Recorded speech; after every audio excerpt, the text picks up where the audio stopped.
আসসালামু আলাইকুম। আজকে আপনাদেরকে আমার ছাদ বাগানের সাথে পরিচয় করে দিতে আসছি।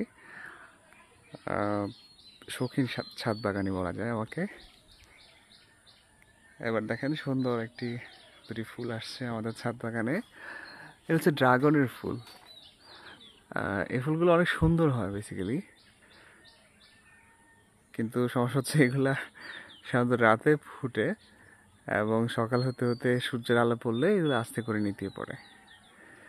তো ছাদে আসছিলাম পানি দেওয়ার জন্য, এসে দেখলাম যে এই ফুলগুলো ফুটে আছে। অনেক সুন্দর ফুল, যেগুলো নর্মালি দেখা যায় না।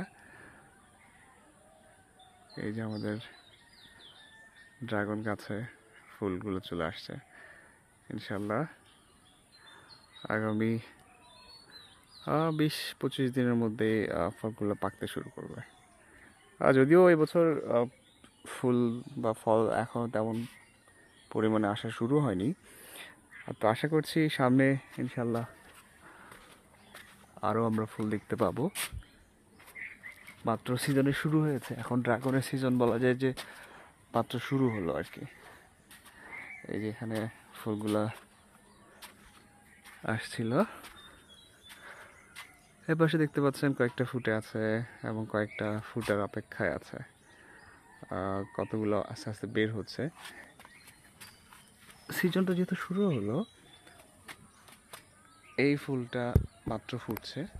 এটা আরও সময় লাগবে, প্রায় 8 থেকে 10 দিন।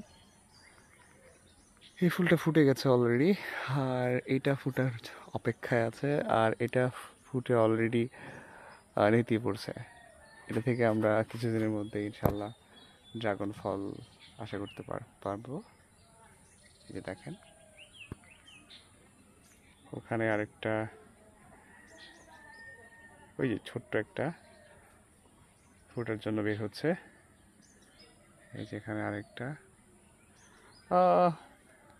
যদিও এখন পর্যন্ত আশানুরূপ ফল যেটা আমরা আশা করছিলাম সে পরিমাণে আসেনি, তবে আশা করছি ইনশাল্লাহ সামনের দিনগুলোতে আরও ভালো ফল পাবো। এটা হচ্ছে ছাদ বাগানের ড্রাগন বাগান। আরও কিছু লাগিয়েছি, যদিও সেগুলো এখনও ফুল দেওয়ার মতো অবস্থায় আসেনি। এই পাশটায় লাগিয়েছি, এই পাশটা ওয়ালের মধ্যে দেখতে পাচ্ছেন ড্রাগনের চারাগুলো। এটা এই বছরই লাগানো, তো আশা করছি সামনের বছর ইনশাল্লাহ এটা থেকেও ফল পাবো। শৌখিন ড্রাগন বাগানই বলা যায়। বাড়িতে আসলে ছাদে অনেকটা সময় কাটানো হয় এই ড্রাগনগুলোকে একটু একটু যত্ন করে বেরোনোর চেষ্টা করছি আর কি। তো ইনশাল্লাহ এভাবেই ছাদ বাগানে আরও কিছু আইটেম অ্যাড করার ইচ্ছা আছে। শখের বাগান যেটা আমরা শহরে দেখতে পাই, গ্রামেও হোক না একটা, ক্ষতি কি। ইনশাল্লাহ সামনে দেখা হবে। আসসালামু আলাইকুম।